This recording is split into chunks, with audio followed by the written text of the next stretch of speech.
Oh my god, it's me, that guy who made an album that you listened to, yes? I hope you did, but if you didn't, today I'm going to be talking about some of the lyrics from my album. I asked you lovely people at home to send me some lyrics you want me to do a breakdown of, and if you've been watching me for a while, I used to do lyric breakdowns of other people's songs, and now we're here. I released an album. I have a vinyl, like an actual physical release of an album that I made. It's nuts. If you want to come see me live next year where I play through the album, we still have some tickets remaining in Newcastle, Cologne, and Paris. So pick some up and bring your mum or your dad. Bring anyone. So the way this is going to work, I want to pick some of the lyrics from each of the songs in order, starting with "You Are Here. I've made amends with the old me and slit his throat with a receipt." This is one of the lyrics that I actually changed. It used to be, "So say goodbye to the old me. I slit his throat with a receipt." But I felt like that was a bit too, I'm so different these days. I wanted to say more so that I used to dislike the way that I was as a person, and I made active decisions to try and change that. And the reason why I changed is I felt like I'd done so much wrong in my life. Those specific occasions kind of charged me to make a difference in my life. So that's what that is. I kind of slit the throat of the old me with a receipt of all the things that he did. And also someone wanted to know of, my mother told me my first word, I asked for more and haven't stopped since. I feel like this one's obvious enough. It's the first couple lines of the album, and I wanted them to begin with my first word because it's my first album. And my first word was more. It was about food, not about, some career objective. So the album then starts with what my first word was, which is more. All right, song 2, So Long. A lot of people have put the lyric, "Clean my hands with the lasting residue, a new place in this decrepit field of view." So when I started writing the album, I wanted it to be about escaping the UK. I wanted it to cover a hypothetical scenario in which I moved back to Spain. That's why on the front cover, there's actually some kind of Spanish architecture. You can see very, very carefully drawn is here. And these are the mountains around Granada, which we took into account when J.M. Fenner made the art. The lasting residue in this sense was my money. I really romanticized the idea of just kind of spending all my money and moving away from the UK. I don't know why. And then decrepit field of view kind of marks my pessimism regarding anywhere or anything at that point in time. So I kind of pictured looking around and just seeing grey everywhere and going, yeah, I'll go to that grey bit. It doesn't look like I'll be going further. I'll pick a hole that I festered in before, a pit so dark that I can't observe her. I'll crawl so far that you won't hear me anymore. Again, this is about moving back to Spain. That's the hole that I festered in before. I was in a very low point when I lived in Spain. A pit so dark that I can't observe her is more to do with her there. I guess you can kind of apply that to like a romantic interest. For me, I was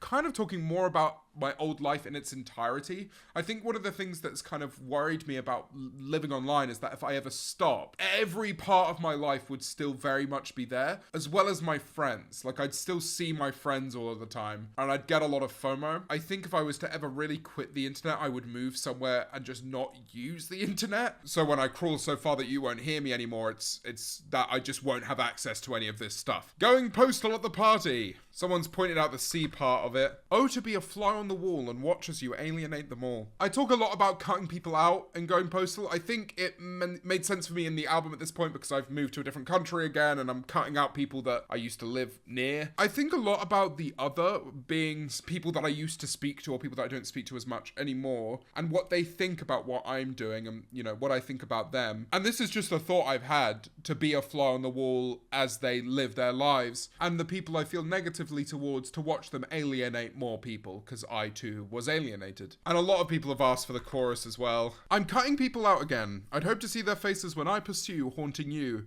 And in the idea of leaving people behind, I wondered if I could haunt someone without being dead. So if I didn't exist around someone, but I was meaningful enough to them, would I haunt them by simply not being around them? And if so, maybe I'd want to see the people they're hanging out with if I did haunt them. With no one near me in the end, a whole eternity to spend, such a few haunting you. I think this kind of marked the isolation that I wanted to feel in my life at this point. And then the such a view line, I've always been surrounded by very beautiful people. I think all of my friends are very beautiful. So I was thinking if I ever cut them out, I'd be haunting them from afar and going, over my head. Someone here's just put the chorus. It's go over my head while you got to taint this night with your thought out words. When you can to touch me instead, or we can leave this here if you prefer. Was it to something I said? Why don't you make a scene with words obscene and watch them go over my head? And I'll make it clear when I start from scratch again. All right, boys, I'm gonna be real. I had a bit of a era where I was seeing a few people. So this is kind of, over my head is kind of a pretend scenario where I imagined someone taking something a little bit more seriously than I would prefer.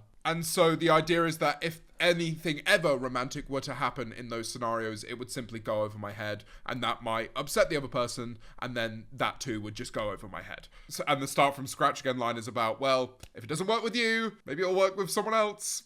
This was a very short era of my life. I felt like I needed to have one because I've gone my entire life kind of just being a serial monogamist. To miss you is not an admission, it's just a withdrawal. I felt like this one was obvious enough. It's just the idea that when you like someone, but just on a kind of a superficial level, if you miss them, it's not that you love them, it's just that you miss them, that you want to be around them right now. I think I wrote this lyric kind of for myself. When I was missing people that I was just kind of hanging out with, it wasn't that I was catching feelings for them. And you push against me to delay my decline. Sorry guys, sex lyric. Romanticize this is kind of, it's about feeling suicidal and being around a partner or someone who tries to distract you, be it with a conversation, a kiss, or something more. So pushing against me to delay my decline is kind of like engaging in intimacy to distract me from my darker feelings, which no one has ever explicitly done one-to-one, but at times it's felt like I myself would try and distract myself in that way. A lot of people have put lyrics from In Between, which is surprising to me because it's obviously the least streamed song on the album. Maybe go listen to it if you haven't yet. I'll go through the chorus. I just want to be like you. Oh, it seems so sweet. How nice it sounds to have your guard down and nothing in between. I just want to be with you. I don't feel discreet. I wrote In Between about the concept of walking past someone and falling in love with them. What if you just walk past someone in the street and you saw the way that someone was walking and you went, wow, they're walking in such an alluring way that I have fallen in love. And then the song kind of became about what is it in myself that feels so separated from everyone else that I ever meet. And I think it's the fact that I'd never walk around and look aimless. I really wish I could walk around without significance or without an aim in mind. Today was meant to be my first day off in months. But here I am making a lyric breakdown at 10 p.m. I didn't quite... I made a song today as well. Who am I kidding? I never feel like my guard is truly down. And I'm very envious of that from other people. So I wrote a song about it. Oh my god, they've got a lot of the lyrics wrong. So let's skip this town. We can roam around and float from seam to seam. It's scene to scene. The idea was that we could just leave my current place together and go somewhere else where no one knows me and I could pretend to be like them. It's the best it's ever been as the stress settles in and forms its lines upon my skin. I think that I just wanted to talk more on the dichotomy between feeling like I am my most successful and I'm doing the most I've ever done creatively, but I'm simultaneously the most stressed and I look more stressed than I ever have. Again, it's just a song about feeling overworked and feeling like there's this incessant pressure to be making things that are good and improving all the time. Right, let's do the other side. What we got? This is another song about suicide. I like the idea of having in between two songs that are probably the darkest in tone. But the other side is actually a lot more positive. It kind of, the C part of the other side is basically saying, hey, live.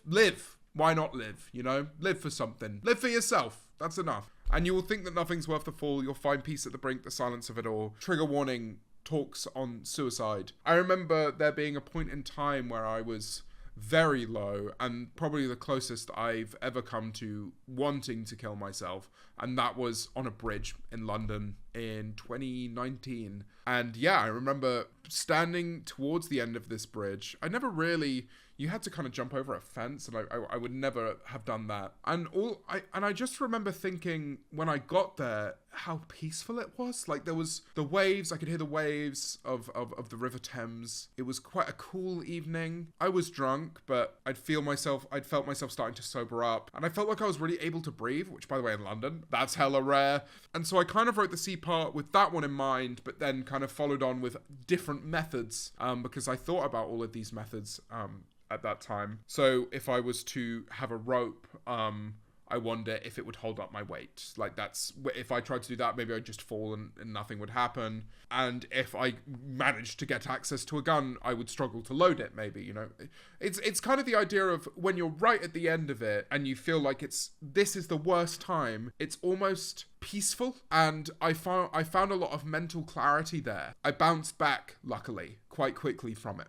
That was me turning my head and running at the end of it, and then big guitar solo, woo! Now, okay, White Noise. I've seen people think that the line is, find me, I'm inside your insides, it might help. No, that's not the lyric. It's find me, I'm inside your insight, it might help. Come and get me, I'm inside right now. If you give me your advice, it might help me. That's what that line is. It's not, we have sex. I'd quite like to go home now. This feels a bit silly, but I would like to know whether the home is like physical or emotional. Hey, it's both. I think I wanted, hypothetically, it was a very physical thing, but emotionally too. You know, if you're a fan of mine, you know that I've always struggled a little bit with the concept of family. But I found real love in my friendships, especially since starting a band. Watch it, and if the band watch this, they're gonna be like, oh, it was all shut up. And I found myself writing an album about feeling disconnected. The lyrics of White Noise were originally, what's the point of a friend when you're damaged?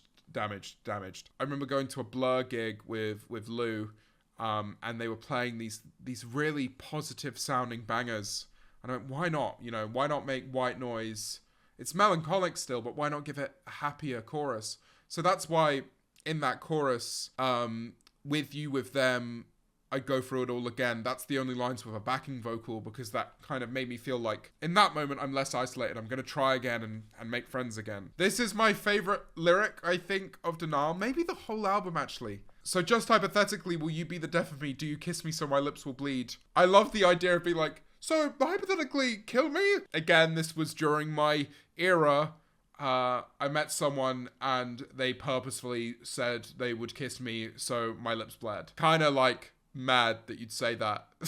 But I think it kind of marked that era of my life that I just met people that would do that. Yeah, it's funny. Denial's it's quite funny now realizing like that these songs are out and they are my most intimate portrayals. Won't you come away with me in water till we're overgrown? Soak up all your energy, linger on the undertone. Smiling contagiously, laughing as you let me fall. I never would have fucked like that, but I want it all. See, it's not I never would have fucked my dad. People on Twitch have been saying I never would have fucked my dad. It's not, man. Won't you come away with me is again that idea of just bringing someone with you on your journey. Here I'm going back home, so I'm like, oh, would you come back home with me? Water till we're overgrown, soak up all your energy. I remember I was in a relationship once and she likened relationships to a tree.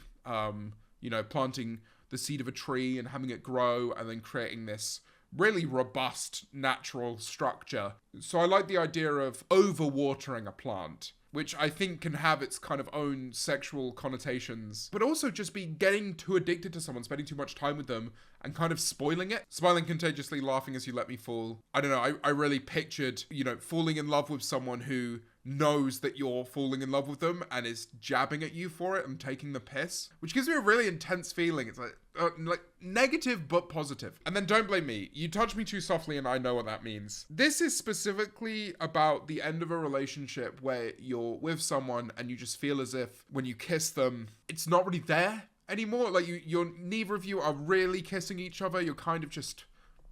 So that's explicitly about that. I also liked going into the song knowing it's over. You know what I mean? The best of our times, the worst of your life. This bit had multiple meanings. I'm going to say one of them, which is that I was really struggling towards the end of last year when we played the Christmas gig. A lot of people came up to me after the show and spoke to me about car lights. I've loved the fact that I've written a song that's really connected to people, but I kind of realized that when people are at my shows, a lot of people's favorite moment is car lights. A lot of people like to really, you know, sing that moment. And I was really struggling with the concept of the best experience I have with a person that is in front of me might be because of something that has caused them the most damage. And that played on my mind a lot. I'm coming to terms with it now, but when I wrote Don't Blame Me, it was really troubling me. And I'm not saying I'm not happy that I made that song. I'm very happy that I made Car Lights, even for myself. And I'm happy that it's helped people. But I would also like to write happier songs that people can dance to and feel positive to. And I'm getting there.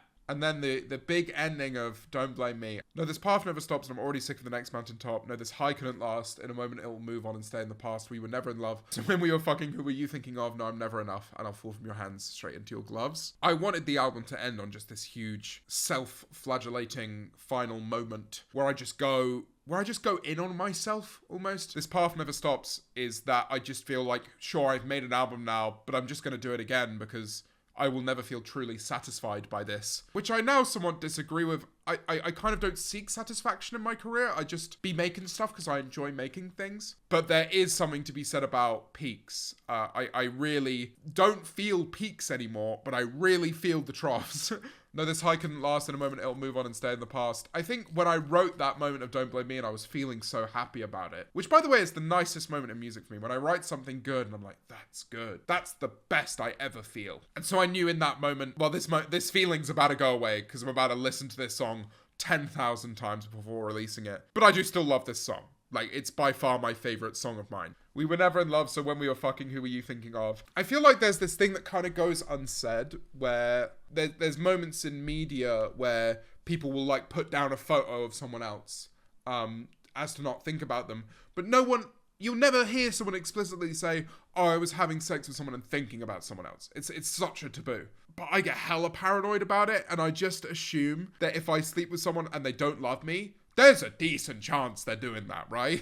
But it's simultaneously also connected to people who have moved on before a relationship ends. Because then the who were you thinking of line is almost charged. No, I'm never enough and I'll fall from your hand straight into your gloves. The final piece of self-flagellation that I just feel not good enough a lot of the times in terms of friendships, relationships, everything, really. And I'm definitely getting better at this and feeling my self-worth more. But I felt as if when I'm abandoned or when people move on from me, they kind of drop me and I fall into their glove. It's kind of like I'm still expecting their hand, almost like. So like their hand goes, I'm in their glove, but I'm kind of waiting in the glove for the hand to come back. Kind of marking how difficult I find sometimes to let go. So yeah, that's a very basic lyric breakdown of my album. If this gets a lot of views, leave a comment down below and I'll go through one of the songs extensively. Just let me know which one you'd want it to be. I've been James Marriott. Are we there yet? Yes.